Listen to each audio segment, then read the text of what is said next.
vì bàn bằng khay và nào bắt xương mưa án nhà bằng châu lo quá muôn cứ đây là người hòa có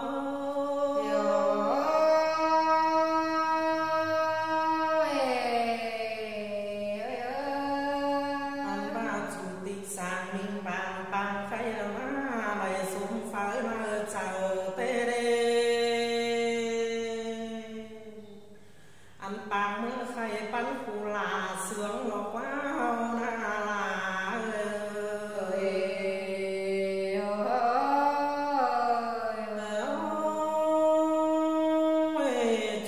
sang mình bạn khai ni đâu ná phải có để lang phá chờ món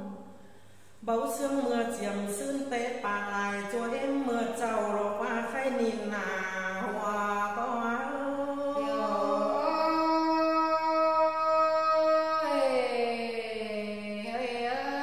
anh bà dừng bầu đều là tính tàng nào qua anh bà sau có hóng chuông ở luống dườn dườn hang mỹ kín ở nơi khai na là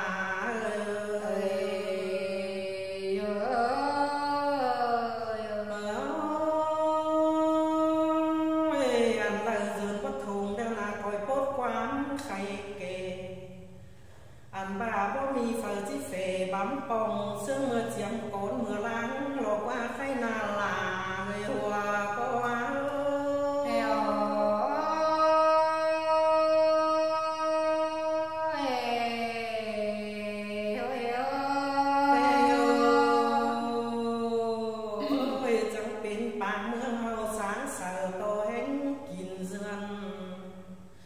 anh là cháu vô hù tứ tàng quán thảm lo ná khay này nà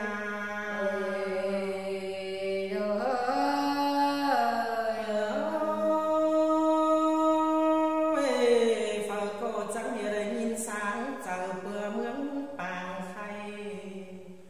anh ba dân áo khổ cả thay sau trôi hứng thùng nề và chỉ qua hòa có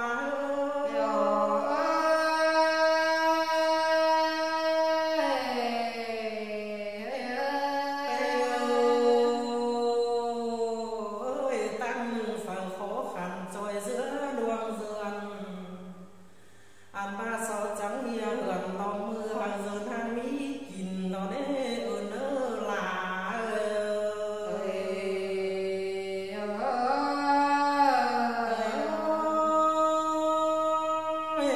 tăng nâng bần là phải nhắnเป็นkhó khăn nên ngắnเป็นsĩ tráng sầu trai anh ba mướn cánh bàn trôi dườn mà tính là ngắn hờ qua khay na là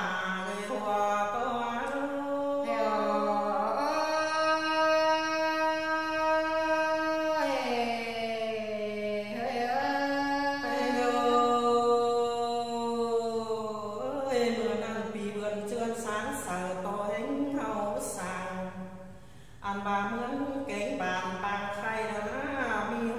phú hộ cháu chí mình là đấy khay na là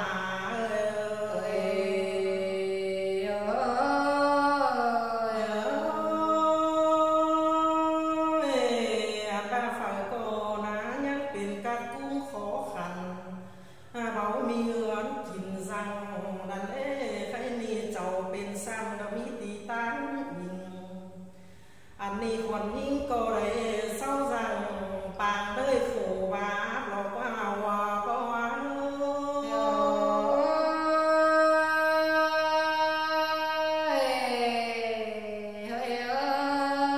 anh ba dân trắng đây xìm khu hai đeo khói đường khủng đeo dơ anh nam má gần to bằng mưa sáng sờ vừa như mi làng đeo nữa khay này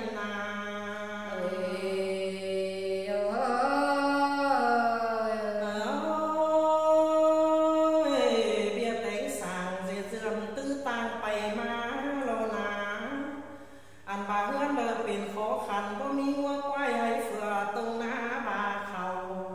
anh bà chủ tịch cháu trắng tròn má tròi lớn thùng nó nê hòa có